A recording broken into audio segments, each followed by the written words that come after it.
Happy भाई there was there was की कहानी सुनकर लाइक कर देना, कृपया चैनल सब्सक्राइब कर देना। धन्यवाद। एक बुढ़िया थी, उसके 7 बेटे और एक बेटी थी। बेटी की शादी हो चुकी थी। जब भी उसके बेटे की शादी होती, फेरों के समय एक नाग आता और उसके बेटे को डस लेता था। बेटा वहीं ख़त्म हो जाता और बहू विधवा। इस तरह उसके 6 बेटे मर गए। 7वें की शादी होनी बाकी थी। इस तरह अपने बेटों के मर जाने के दुख से बुढ़िया रो रो के अंधी हो गई थी। भाई देव जाने को हुई तो भाई ने कहा कि मैं बहन से तिलक कराने जाऊंगा। माँ ने कहा ठीक है। उधर जब बहन को पता चला कि उसका भाई आ रहा है तो वह खुशी से पागल होकर पड़ोसन के गई और पूछने लगी, जब बहुत प्यारा भाई घर आए तो क्या बनाना चाहिए। पड़ोसन उसकी खुशी को देखकर जल भुन गई और कह दिया कि दूध से रसोई लीप, घी में चावल पका। बहन ने ऐसा ही किया। उधर भाई जब बहन के घर जा रहा था तो उसे रास्ते में सांप मिला। सांप उसे डसने को हुआ। भाई बोला, मुझे क्यों डस रहे हो। सांप बोला, मैं तुम्हारा काल हूँ और मुझे तुमको डसना है। भाई बोला, मेरी बहन मेरा इंतज़ार कर रही है, मैं जब तिलक करा के वापस लौटूंगा तब तुम मुझे डस लेना। सांप ने कहा, भला आज तक कोई अपनी मौत के लिए लौट के आया है जो तुम आओगे। भाई ने कहा, अगर तुझे यकीन नहीं है तो तू मेरे झोले में बैठ जा। जब मैं अपनी बहन के तिलक कर लूँ तो मुझे डस लेना। सांप ने ऐसा ही किया। भाई बहन के घर पहुंच गया। दोनों बड़े खुश हुए। भाई बोला, बहन जल्दी से खाना दे, बड़ी भूख लगी है। बहन क्या करे, ना तो दूध की रसोई सूखे ना ही घी में चावल पके। भाई ने पूछा, बहन इतनी देर क्यों लग रही है, तू क्या पका रही है। तब बहन ने बताया कि ऐसे ऐसे किया है। भाई बोला, पगली, कहीं घी में भी चावल पके हैं या दूध से कोई रसोई लीपे है। गोबर से रसोई लीप, दूध में चावल पका। बहन ने ऐसा ही किया। खाना खा के भाई को बहुत जोर नींद आने लगी। इतने में बहन के बच्चे आ गए। बोले, मामा मामा हमारे लिए क्या लाए हो। भाई बोला, मैं तो कुछ नहीं लाया।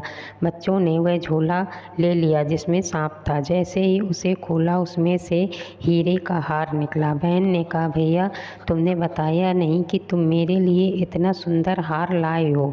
भाई बोला, बहना तुझे पसंद है तो तू ले ले, मुझे हार का क्या करना। अगले दिन भाई बोला, अब मुझे जाना है, मेरे लिए खाना रख दे। बहन ने उसके लिए लड्डू बना के एक डिब्बे में रख दिया। भाई कुछ दूर जाकर थक कर एक पेड़ के नीचे सो गया। उधर बहन के जब बच्चों को भूख लगी तो माँ से कहा कि माँ खाना दे दो। माँ ने कहा, खाना अभी बनने में देर है। तो बच्चे बोले कि मामा को जो रखा है वही दे दो। तो वह बोली कि लड्डू बनाने के लिए बाजरा पीसा था, वही बचा पड़ा है, चक्की में जाकर खा लो। बच्चों ने देखा कि चक्की में तो सांप की हड्डियाँ पड़ी हैं। यही बात माँ को आकर बताई तो वह बावड़ी सी होकर भाई के पीछे भागी। रास्ते पर लोगों से पूछती कि किसी ने मेरा गैल बटोई देखा है, किसी ने मेरा बाबड़ा सा भाई देखा। तब एक ने बताया कि कोई लेटा तो है पेड़ के नीचे, देख ले कहीं वही तो नहीं। भागी भागी पेड़ के नीचे पहुंची, अपने भाई को नींद से उठाया। भैया भैया कहीं तूने मेरे लड्डू तो नहीं खाए। भाई बोला, ये ले तेरे लड्डू नहीं खाए मैंने, ले दे के लड्डू ही तो दिए थे। उसके पीछे आ गई। बहन बोली, नहीं भाई तू झूठ बोल रहा है, ज़रूर तूने खाया है, अब तो मैं तेरे साथ चलूँगी। भाई बोला, तू ना मान रही तो चल। फिर चलते चलते बहन को प्यास लगती है। वह भाई को कहती है कि मुझे पानी पीना है। भाई बोला, अब मैं यहाँ तेरे लिए पानी कहाँ से लाऊं, देख दूर कहीं चील उड़ रही है, चली जा, वहाँ शायद तुझे पानी मिल जाए। तब बदला बहन वहाँ गई और पानी पीकर जब लौट रही थी तो रास्ते में देखती है कि एक जगह ज़मीन में 6 शिलाएँ गड़ी हैं और एक बिना गड़े रखी हुई थी। उसने एक बुढ़िया से पूछा कि ये शिलाएँ कैसी हैं। उस बुढ़िया ने बताया कि एक बुढ़िया है, उसके 7 बेटे थे, 6 बेटे तो शादी के मंडप में ही मर चुके हैं, तो उनके नाम की ये 6 शिलाएँ ज़मीन में गड़ी हैं। अभी 7वें की शादी होनी बाकी है, जब उसकी शादी होगी तो वह भी मंडप में ही मर जाएगा, तब वह 7वीं शिला भी ज़मीन में गड़ जाएगी। ये सुनकर बहन समझ गई कि ये सिलाएं किसी और की नहीं बल्कि उसके भाइयों के नाम की हैं। उसने उस बुढ़िया से अपने सातवें भाई को बचाने का उपाय पूछा। बुढ़िया ने उसे बतला दिया कि वह अपने सातवें भाई को कैसे बचा सकती है। सब जानकर वह वहाँ से अपने बाल खुले करके पागलों की तरह अपने भाई को गालियाँ देती हुई चली। भाई के पास आकर बोलने लगी, तू तो जलेगा, कुटेगा, मरेगा। भाई उसके ऐसे व्यवहार को देख कर चौंक गया, पर उसे कुछ समझ नहीं आया। इसी तरह दोनों भाई बहन माँ के घर पहुँच गए। थोड़े समय के बाद भाई के लिए सगाई आने लगी। उसकी शादी तय हो गई। जब भाई को सहारा पहनाने लगे तो वह बोली, इसको क्यों सहारा बांधेगा? सहारा तो मैं बांधूंगी, ये तो जलेगा, मरेगा। सब लोगों ने परेशान होकर सहारा बहन को पहना दिया। बहन ने देखा उसमें कलगी की जगह सांप का बच्चा था। बहन ने उसे निकाल के फेंक दिया। जब अब भाई घोड़ी चढ़ने लगा तो बहन बोली, ये घोड़ी पर क्यों चढ़ेगा? घोड़ी पर तो मैं बैठूंगी, ये तो जलेगा, मरेगा। इसकी लाश को तो चील कौवे खाएंगे। सब लोग बहुत परेशान। सब ने उसे घोड़ी पर भी चढ़ने दिया। अब जब बारात चलने को हुई तब बहन बोली, ये क्यों दरवाजे से निकलेगा? ये तो पीछे के रास्ते से जाएगा, दरवाजे से तो मैं निकलूँगी। जब वह दरवाजे के नीचे से जा रही थी तो दरवाज़ा अचानक गिरने लगा। बहन ने एक ईंट उठाकर अपनी चुनरी में रख ली। दरवाज़ा वहीं की वहीं रुक गया। सब लोगों को बड़ा अचंभा हुआ। रास्ते में एक जगह बारात रुकी तो भाई को पीपल के पेड़ के नीचे खड़ा कर दिया। बहन कहने लगी, ये क्यों छाँव में खड़ा होगा? ये तो धूप में खड़ा होगा, छाँव में तो मैं खड़ी होंगी। जैसे ही वे पेड़ के नीचे खड़ी हुई, पेड़ गिरने लगा। बहन ने एक पत्ता तोड़कर अपनी चुनरी में रख दिया।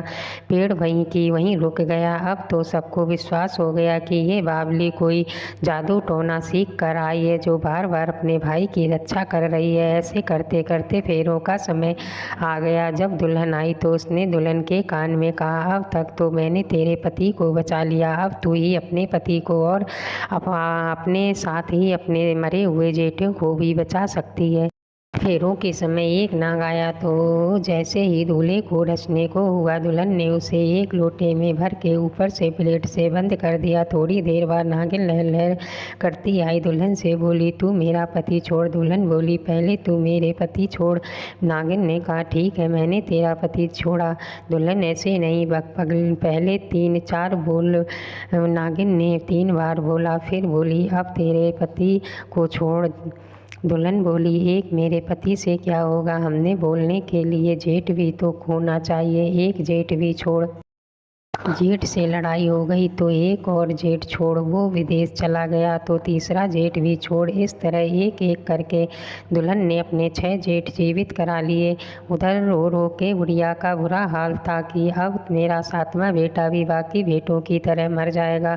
गांव वालों ने उसे बताया कि उसके 7 बेटा और 7 बहुएं आ रही हैं तो बुढ़िया बोली, ये बात सच हो तो मेरी आंखों की रोशनी वापस आ जाए और मेरे सीने से दूध की धार बहने लगे। ऐसा ही हुआ। अपने सारे बहुओं को और बेटों को देख कर वह बहुत खुश हुई। बोली, ये सब तो मेरी बावली का किया है, कहाँ है मेरी बेटी? सब बहन को ढूंढने लगे।